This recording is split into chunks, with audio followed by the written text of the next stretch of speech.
Imagine this. The Chicago Auto Show in 1989 and Honda released details of this. The next sports car experimental. And in 1990 you can rock into a dealership and buy a Honda NSX. Arguably, or in my opinion, the greatest sports car ever made. The greatest car ever made. They were lightweight, they had an all aluminium body, they had four-wheel ABS, they had a V6 with VTEC, again, the first of its kind. Early cars were a 5-speed gearbox and a 3-litre. This is a NA2, so this is a 3.2 litre with a 6-speed. But you get my point. You could walk into a Honda dealership and buy this car.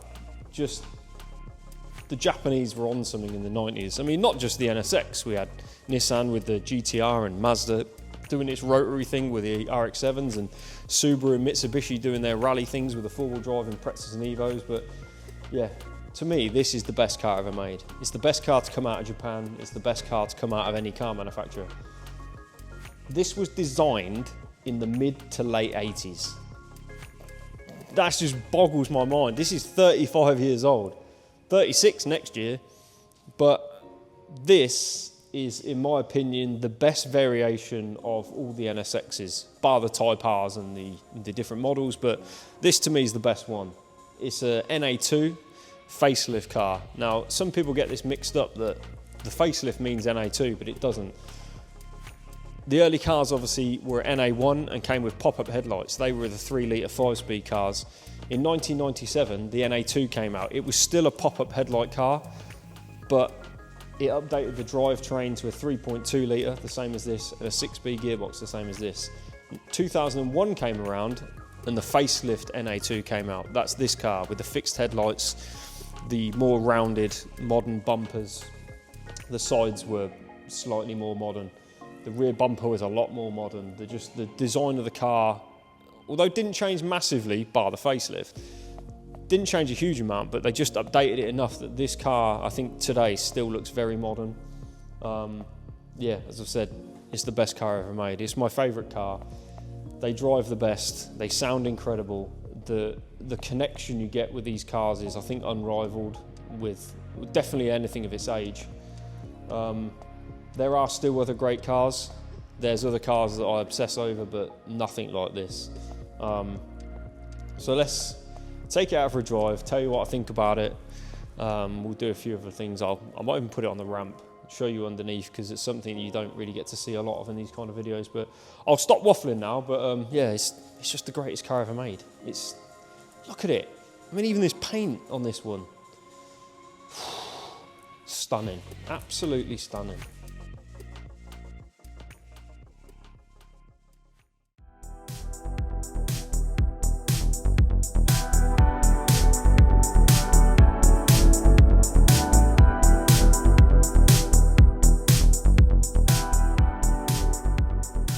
It's not very often you get to see the underside of an NSX. Now, I've said it once, I'll say it again, this car was designed in the 80s, released in the early 90s, 1990, and essentially the design is 35 years old. Now, this being a 2005 car, NA2 is not 35 years old, but all of this under here is the same from early cars to late cars. There is componentry differences. Wheels, tyres, engines got bigger and all that sort of stuff, and a few little bits, like this car has electric power steering, but realistically they're all the same. If you get a 90s NSX and a 2005 NSX, they're all the same. So on the front, double wishbone, all cast sort of aluminium arms, very way ahead of its time. The hub or the knuckle is aluminium. The one thing that does sort of age these chassis quite a lot is the brakes. They do a twin pot, sort of 300mm on the front, but for a car they're quite small. I guess in their day they were quite good, but brake technology has come on quite a lot. Again, these the front and bottom arms are bolted to their own individual subframes, so as a component this corner can come off sort of individually. The arms aren't bolted to the chassis, they're bolted to their own subframes, which are then bolted to the chassis. There's a subframe that goes across the front that houses the steering rack. This being a later car is electric power steering. So you do have toe adjustment on the front, obviously, camber adjustment and caster adjustment on the front of the bottom arm. All the components, sort of even the under tray that the battery tray sits on is aluminium. The coolant lines that run front to rear are aluminium, which I guess in its day is quite a rare thing. Tub, aluminium. Then you get to these are the two obviously coolant lines that run front to rear. Shifter cables that run into the gearbox casing, again all aluminium. Engine mounts are aluminium. The rear subframe, the same, aluminium, full exhaust. Again, same with the back, double wishbones, lower and upper, so 2 arms, double wishbone. There's a tow arm on the back that has tow adjustment and camber adjustment, so you have full adjustability on the whole car. Yeah, and these aren't too dissimilar from working on a 90 Civic. Yes, there is a lot more components going on, and there are a lot more parts, but they're not too difficult to take apart. They're designed really well. So the rear subframe has a section that goes across the back, 2 sections down the side, and the front lower section. They're all sort of bolted together, and they have this brace here, so they're all bolted together, but do all come apart individually. So you can take individual components off. Getting the engine and gearbox out of these isn't hard at all. Yeah, that's essentially the underside of an NSX. 35 years old, this design. All of this, 35 years old. It's just amazing. It really is. Fuel tanks here, sort of in front of the engine, behind the driver, underneath, low down, keeps the centre of gravity down.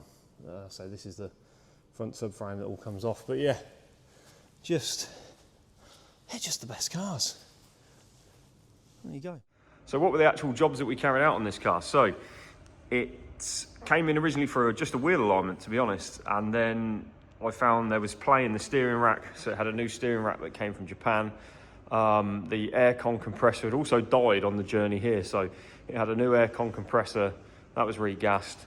And also, this car has a very nice Type S style interior. So it has carbon backed Recaros, if you can see them, so carbon backed pole positions, an R steering wheel and an R gear knob and gear gator. So it's actually got a really nice interior. Car's now ready. Let's go back to the customer. But yeah, just the most stunning car. I mean, look at that colour. Sad to see it go, but nice to see it leave, as I always say. I love them. They're just the best cars.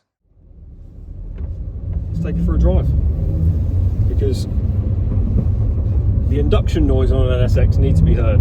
Considering this is a completely factory OEM car, bar the interior parts, exterior wise and engine wise, this is a completely factory car. 3.2 V6, as we've said before, being an NA2. So we'll go for a drive and describe what it's like. But even at slow speed, these cars are phenomenal. The steering feel, the chassis balance, the damping, the clutch, everything, the shifter, all your touch points are in the perfect place. The steering's perfectly weighted, which is actually a surprise for a car with electric steering, because some modern cars with electric steering are notorious for not really having much steering feel. Are these as nice as the early cars without power steering and NSX without power steering? Arguably not feel-wise, but for everyday, day-to-day use that you're going to do miles in, if you want to do trips in it, then a car with power steering is arguably nicer. The feedback on the R steering is glorious. You can actually feel what the front dampers are doing, you can feel what the tyres are doing, which is the communications next level. But yeah, this is obviously a power steering car, so still great. As said, we have changed the rack in this, redone the alignment. We've put a fast road setup on it, which is nicer than the standard setup. Basically, you're adding camber all around, and then the gains are all in the front end. So we'll get through some of this traffic and let you hear the induction noise, because that's arguably one of the best things about being inside an NSX. So this car, as I said, obviously does have the pole positions. Now, one thing you can do and it actually states this in the NSXR manual that comes with obviously the Recaros, is you take the seat cushion out when you've got a helmet on, so you actually sit lower. It gives you more headroom for your helmet.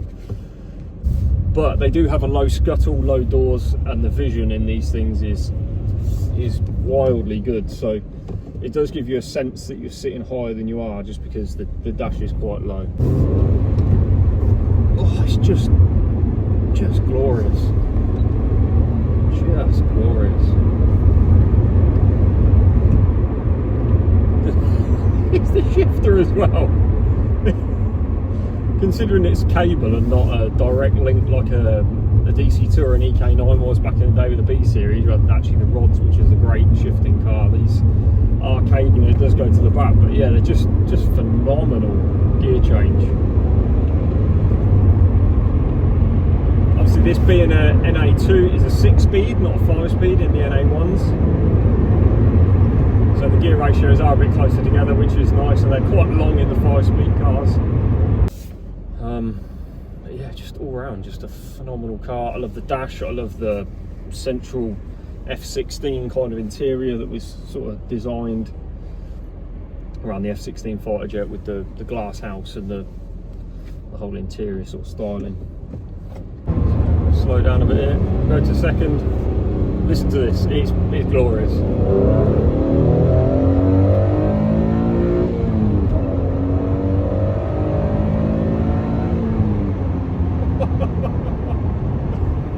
There's a standard induction noise. It's up there with the like M3 CSLs and the E46s with a carbon airbox and all that sort of stuff. It's lovely. I mean, you can see why Porsche went this kind of route with the current, is it the GT4 RS with the intakes sort of behind your ear. It's just so good. I mean, this is still on a plastic airbox. It's nothing fancy. It routes it through the side of the cabin where the air intakes coming through, obviously the side vents. But yeah, it's just glorious.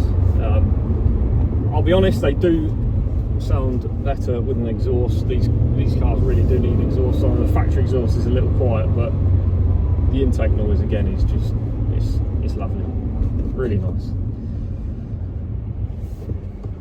So we're obviously not going to explore the chassis capabilities of this car because it obviously isn't mine.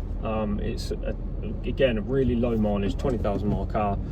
We are in December, the weather's not great. The roads, although they are dry, it's not warm out, so we're not going to be going for a spirited drive.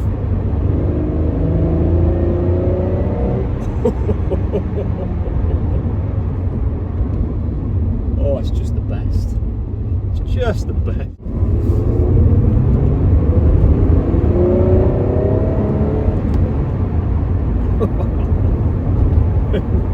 It never gets old. It really doesn't.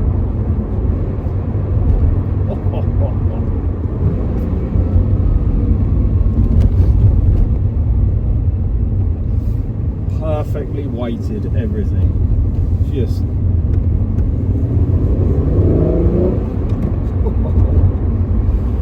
oh, it's so good. Honestly, they'll never make cars like this again. They just can't. And even of its era, that was this, in my opinion, was the best car. In my opinion, it's the greatest car ever made. Every time I drive one, I'm very fortunate that I have worked on quite a lot of these. I have customers with them. Even this year, I've done a fair few. I've done a good amount. But yeah, they're just the best cars. Every time I drive one, I just shocked by them all over again. And how good they are.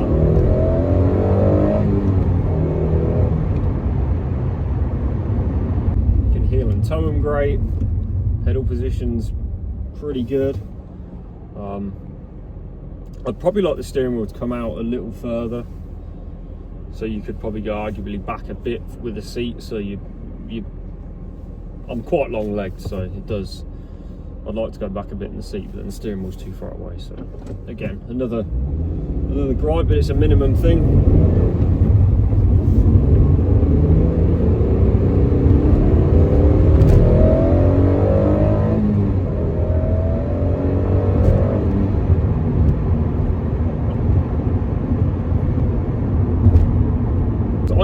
imagine what driving one of these in the 90s must have been like going to pick one of these up, especially if you've owned the Ferraris of the period and the Lamborghinis and the Porsches. Okay, Porsche's probably a little different, they of their era are pretty good, but still, this compared to supercars of their day is just a different league.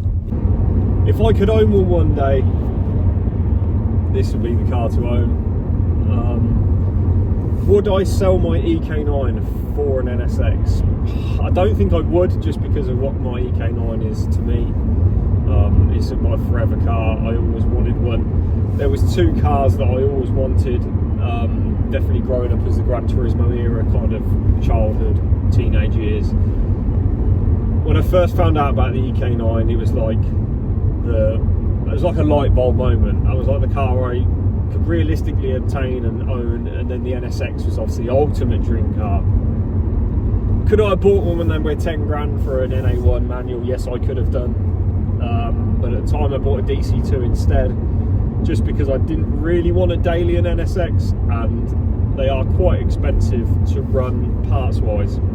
Servicing, maintenance is fine, but if you need suspension arms, components, body panels, God forbid you prang it, they are very expensive, these things. So I ended up buying a DC2 at the time. Do I regret not buying one? Yes, I kind of do, because the prices now, I mean, these at one point were, if I remember correctly, 45 grand you could get an NA2 for.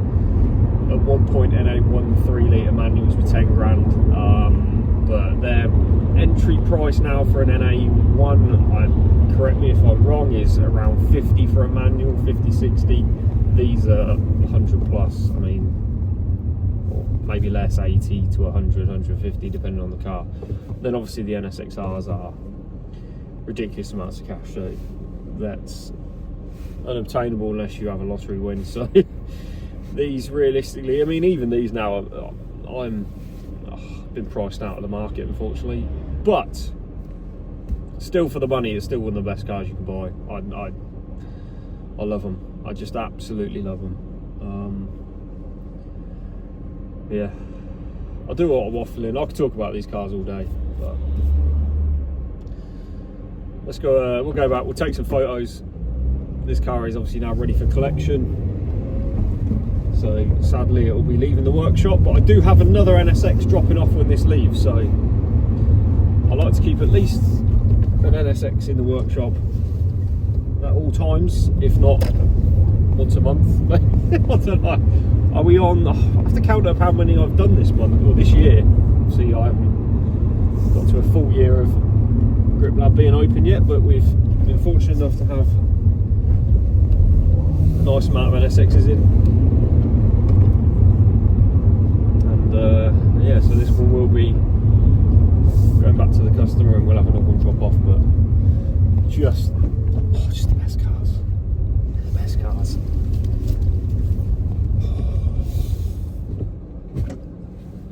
Cool. Just do a video on that.